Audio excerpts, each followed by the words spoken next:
दोस्तों, आईपीएल के पहले ही मुकाबले में कोलकाता और बेंगलुरु के बीच गेंद और बल्ले से ऐसी तबाही देखने को मिली जिसे देखकर तो हर किसी की आंखें फटी की फटी रह गई।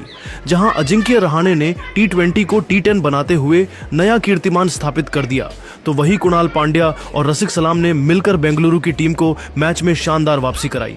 तो आखिर कैसे बेंगलुरु की टीम ने मैच में की शानदार वापसी? दोनों टीमों के बीच रोंगटे खड़े कर देने वाले मुकाबले की पूरी हाईलाइट तो हम आपको जरूर दिखाएंगे, लेकिन उससे पहले आपको क्या लगता है, विराट कोहली, अजिंक्य रहाणे और रिंकू सिंह में कौन है सबसे खतरनाक बल्लेबाज? आप खुद नीचे कमेंट करके जरूर बताइए। और लंबे इंतजार के बाद वह घड़ी आ गया जब ईडन गार्डन के मैदान पर आईपीएल का पहला मुकाबला रॉयल चैलेंजर बेंगलुरु और कोलकाता नाइट राइडर के बीच महासंग्राम शुरू हुआ। इस मुकाबले में सिक्का उछाला गया तो रजत पाटीदार ने जीता और पहले गेंदबाजी करने का फैसला किया। वहीं कोलकाता की टीम को बल्लेबाजी करने के लिए आमंत्रित किया। कोलकाता की तरफ से मुकाबले में परी की शुरुआत करने के लिए दो खतरनाक बल्लेबाज डिकॉक के साथ सुनील नारायण की खतरनाक जोड़ी आई। वहीं बेंगलुरु की तरफ से पहले ओवर लेकर आए टीम के सबसे खतरनाक गेंदबाज जोश हाजलेवुड। लेकिन जोश हंस ए लिक्विड का स्वागत दीपक ने अपने अंदाज में पहले ही गेंद पर खतरनाक चौका लगाकर किया। लेकिन डिकॉक को दूसरी ही गेंद पर बड़ा जीवनदान मिल गया। लेकिन तीसरी गेंद पर हाजलेवुड हुए डिकॉक को मैदान पर टिकने नहीं दिया और उन्हें पवेलियन का रास्ता दिखा दिया। कोलकाता की टीम को 4 रनों के स्कोर पर पहला झटका लग गया। डिकॉक अपनी टीम के लिए 4 रन बनाकर पवेलियन लौट गए। अब मैदान पर सुनील नारायण का साथ देने के लिए खुद कप्तान अजिंक्य रहाणे आ चुके थे। इन दोनों खिलाड़ियों के कंधों पर टीम की पूरी जिम्मेदारी टिकी हुई थी। वहीं बेंगलुरु की तरफ से दूसरा ओवर लेकर आए यश दयाल खतरनाक गेंदबाजी का नजारा दिखा रहे थे। बल्लेबाजों को बार बार परेशान कर रहे थे। सुनील नारायण को उनकी गेंद बिल्कुल भी समझ नहीं आ रही थी। बेंगलुरु टीम की शुरुआत बेहद शानदार हो चुकी थी। 2 ओवर में कोलकाता की टीम ने केवल 5 रन बना पाए। उनके बल्लेबाज मैदान पर संघर्ष करते हुए दिखाई दे रहे थे। तीसरा ओवर लेकर आए एक बार फिर विकेट की तलाश में जोश हाजलेवुड। एक बार फिर उन्होंने खतरनाक गेंदबाजी का नजारा दिखाए। बाल बाल सुनील नारायण अपना विकेट गंवाने से बच रहे थे, लेकिन सुनील नारायण ने प्रेशर में आकर ओवर की चौथी गेंद पर खतरनाक चौका जड़ दिया और अपनी टीम के स्कोर को तेजी से आगे बढ़ाया। लेकिन उसके बाद भी सुनील नारायण मैदान पर संघर्ष करते हुए दिखाई दिए। 3 ओवर में कोलकाता का स्कोर केवल 9 रनों तक पहुंच पाया। इस ओवर में भी जोश हाजलेवुड ने केवल 4 रन दिए। बेंगलुरु की टीम को शानदार शुरुआत मिल चुकी थी। स्टेडियम में बैठे दर्शक भी मैच का भरपूर लुत्फ उठा रहे थे। स्टेडियम खचाखच भरा हुआ था। चौथे ओवर में बेंगलुरु के कप्तान रजत पाटीदार ने बॉलिंग स्पेल में बदलाव किया। यश दयाल की जगह पर गेंदबाजी करने के लिए उन्होंने रसिक सलाम को बुलाया, लेकिन उनकी उम्मीदों पर पानी फेरते हुए कप्तान अजिंक्य रहाणे ने शानदार चौका लगाकर अपना खाता खोला और टीम के स्कोर को तेजी से आगे बढ़ाया। वहीं अजिंक्य रहाणे ने तीसरी गेंद पर शानदार छक्का लगाकर रसिक सलाम की जमकर कुटाई कर दी और अपने टीम के स्कोर को रॉकेट के रफ्तार की तरह आगे बढ़ाया। कोलकाता नाइट राइडर की टीम धीरे धीरे मैच में वापसी करती हुई नजर आ रही थी। अजिंक्य रहाणे का बल्ला इसके बाद भी रुकने का नाम नहीं लिया। इसी ओवर की 5वीं गेंद पर एक और खतरनाक छक्का जड़ दिया और बेंगलुरु के खेमे में मातम फैला दिया और अपनी टीम के स्कोर को 4 ओवर में 25 रनों तक पहुंचा दिया। कोलकाता नाइट राइडर के फैन खुशी से झूम रहे थे। अजिंक्य रहाणे खतरनाक अंदाज में बल्लेबाजी कर रहे थे। वह तो टी20 मैच को टी10 बनाकर खेल रहे थे।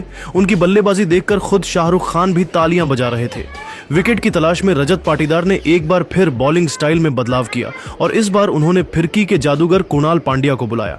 लेकिन इस बार भी रजत पाटीदार की उम्मीद पर पानी सुनील नारायण ने फेर दिया। पहले ही गेंद पर खतरनाक छक्का लगाकर टीम के स्कोर को तेजी से आगे बढ़ाया। सुनील नारायण और अजिंक्य रहाणे अपनी टीम के लिए तेजी से रन बटोर रहे थे। बेंगलुरु के हर गेंदबाजों की धज्जियां उड़ा रहे थे। ये दोनों बल्लेबाज केवल चौके और छक्कों में ही डील कर रहे थे।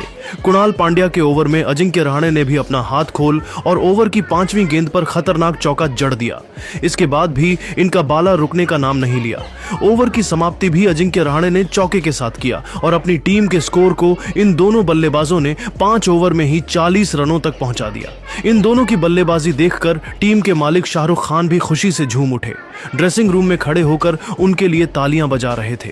पावर प्ले का अंतिम ओवर बेंगलुरु की तरफ से विकेट की तलाश में लेकर आए यश दयाल, लेकिन सामने खड़े सुनील नारायण ने पहले ही गेंद पर उनका स्वागत चौके के साथ किया। उसके बाद अजिंक्य रहाणे ने यह दयाल की तीसरी गेंद पर शानदार चौका लगाया और फिर चौथी गेंद को छक्के में तब्दील करें उनकी धज्जियां उड़ा दी।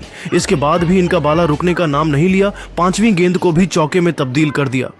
इन दोनों खिलाड़ियों के बीच अर्धशतकीय साझेदारी भी पूरी हो गई। वही अजिंक्य रहाणे T20 मैच को T10 बनाकर खेल रहे थे, हर गेंदबाजों के खिलाफ तगड़ा प्रहार कर रहे थे और तेजी से वह अपने अर्धशतक की तरफ बढ़ रहे थे। पावर प्ले के 6 ओवर में ही कोलकाता का स्कोर 60 रनों तक पहुंच गया। 7वें ओवर में रजत पाटीदार ने एक बार फिर बॉलिंग स्पेल में बदलाव किया। इस बार उन्होंने गेंदबाजी के लिए बुलाया सुयश शर्मा को, लेकिन अजिंक्य रहाणे इस अंदाज में बल्लेबाजी कर रहे थे, दूसरी ही गेंद पर शानदार चौका जड़ दिया और वह अपने अर्धशतक की तरफ बढ़ गए। वही कोलकाता का स्कोर 7 ओवर में 65 रनों तक पहुंच गया। 8वां ओवर लेकर आए एक बार फिर रसिक सलाम। इस बार उन्होंने शानदार वापसी की बल्लेबाजों को खूब परेशान किया, लेकिन 5वीं गेंद पर सुनील नारायण ने शानदार चौका जड़कर अपनी टीम को 8 ओवर में 74 रनों तक पहुंचा दिया। जिस तरह से यह दोनों बल्लेबाज बेंगलुरु के खिलाफ रन बना रहे थे और साथ ही साथ बचे हुए खिलाड़ी पवेलियन में बैठे हुए थे, वह देखकर तो यही लग रहा था कि पहले ही मैच में कोलकाता की टीम बेंगलुरु के सामने 200 से अधिक रनों का लक्ष्य दे सकती है। बेंगलुरु की तरफ से विकेट की तलाश में 9वां ओवर लेकर आए एक बार फिर सुयश शर्मा, लेकिन इनका स्वागत ओवर की पहले ही गेंद पर अजिंक्य रहाणे ने शानदार छक्का लगाकर अपना अर्धशतक पूरा किया और उन्होंने बता दिया कि इस बार आईपीएल सीजन में वह क्या कर सकते हैं। वहीं फिर 5वीं गेंद पर सुनील नारायण ने भी अपने बल्ले का मुंह खोला और शानदार छक्का जड़ दिया और फिर इस ओवर का अंत सुनील नारायण ने शानदार चौके के साथ करके अपने टीम के स्कोर को 9 ओवर में ही 96 रनों तक पहुंचा दिया और बेंगलुरु के हर गेंदबाजों की धज्जियां उड़ाकर रख दी। कोलकाता का स्कोर रॉकेट के रफ्तार की तरह आगे बढ़ रहा था। इन दोनों की बल्लेबाजी देखकर पूरा क्रिकेट जगत हैरान था। बेंगलुरु के गेंदबाज विकेट के लिए तरस गए। विकेट की तलाश में बेंगलुरु की तरफ से 10वां ओवर लेकर आए रसिक सलाम, लेकिन सुनील नारायण तो कुछ अलग ही इरादे से मैदान पर उतरे थे। तीसरी ही गेंद पर शानदार चौका लगा दिया और अपने टीम के स्कोर को 100 रनों के पार पहुंचा दिया। वहीं फिर ओवर की चौथी गेंद पर सुनील नारायण ने एक बार फिर अपना प्रचंड रूप दिखाया और ओवर की 5वीं गेंद पर थप्पड़ की तरह खतरनाक छक्का जड़कर रसिक सलाम की धज्जियां उड़ा दी और इसी के साथ इन दोनों खिलाड़ियों के बीच शतकीय साझेदारी पूरी हो गई। लेकिन रसिक सलाम ने ओवर की अंतिम गेंद पर सुनील नारायण को पवेलियन का रास्ता दिखाकर इस छक्के का बदला ले लिया और कोलकाता की टीम को 107 रनों के स्कोर पर दूसरा बड़ा झटका लग गया। सुनील नारायण अपनी टीम के लिए केवल 26 गेंद में 44 रनों का योगदान देकर पवेलियन लौट गए, लेकिन कप्तान अजिंक्य रहाणे अभी भी मैदान पर टिके हुए थे उनके साथ देने के लिए। अब कोलकाता के सबसे भरोसेमंद बल्लेबाज वेंकटेश अय्यर आ चुके थे। कोलकाता का स्कोर 10 ओवर में 707 रनों तक 2 विकेट पर पहुंच चुका था। 11वां ओवर लेकर आए कुणाल पांड्या और आते ही इन्होंने ओवर की तीसरी गेंद पर सेट बल्लेबाज अजिंक्य रहाणे को पवेलियन का रास्ता दिखाकर बेंगलुरु को मैच में शानदार वापसी करा दी। अजिंक्य रहाणे अपनी टीम के लिए 31 गेंद में 56 रनों का योगदान देकर पवेलियन लौट गए। कोलकाता को बैक टू बैक 2 बड़ा झटका लग गया, लेकिन अब वेंकटेश अय्यर का साथ देने के लिए मैदान पर अंककृष्णा रघुवंशी आ चुके थे। इन दोनों खिलाड़ियों के कंधों पर टीम की पूरी जिम्मेदारी आ चुकी थी। वेंकटेश ने भी शानदार चौका लगा कर टीम के स्कोर को तेजी से आगे बढ़ाया, वहीं रघुवंशी ने भी तेजी से खेलना शुरू कर दिया। लगातार 2 चौके जड़कर अपने टीम को 12 ओवर में 124 रनों तक पहुंचा दिया। लेकिन रघुवंशी का साथ देने अब रिंकू सिंह आ चुके थे। इन दोनों खिलाड़ियों ने मिलकर टीम के स्कोर को तेजी से आगे बढ़ाया और 14 ओवर में 141 रनों तक पहुंचा दिया। लेकिन रिंकू सिंह दोस्तों ज्यादा देर तक मैदान पर टिक नहीं सके। 15 ओवर लेकर आए। कुणाल पांड्या ने उन्हें अंतिम गेंद पर क्लीन बोल्ड कर पवेलियन का रास्ता दिखा दिया।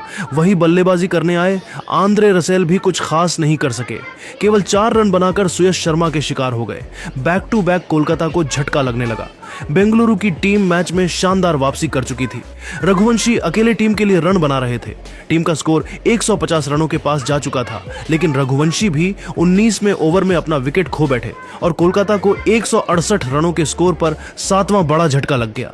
वहीं अंतिम ओवर में हर्षित राणा भी अपना विकेट खो बैठे। टीम के लिए केवल 5 रन बनाकर पेवेलियन लौट गए।